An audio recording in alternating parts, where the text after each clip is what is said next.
ఆమె gold smuggling కు ప్రయత్నించారు. 25 కేజీల బంగారాన్ని అక్రమంగా దేశంలోకి తీసుకొస్తూ ముంబైలో పట్టుబడ్డారు.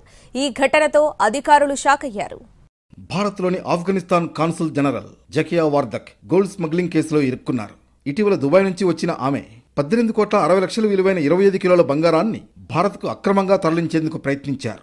నిఘా వర్గాల సమాచారంతో జకియా వార్దక్ని అడ్డుకున్నారు డిఆర్ఐ అధికారులు. తనిఖీలు చేస్తే గోల్డ్ స్మగ్లింగ్ వ్యవహారం బయటపడింది. ముంబైలో ఏప్రిల్ 25న జరిగిన ఈ ఘటన ఆలస్యంగా వెలుగులోకి వచ్చింది.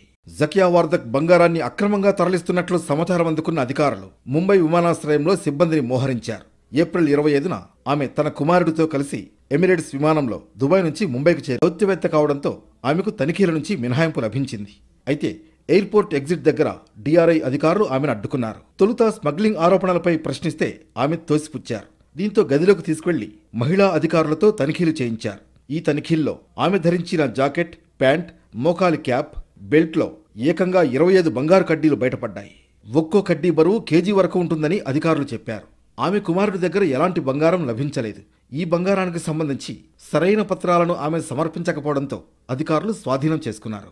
ఆ తర్వాత ఈ ఘటనపై కేసు నమోదు చేశారు. సాధారణంగా ఇలాంటి స్మగ్లింగ్ కేసుల్లో అనుమానితులను వెంటనే అరెస్టు చేస్తారు.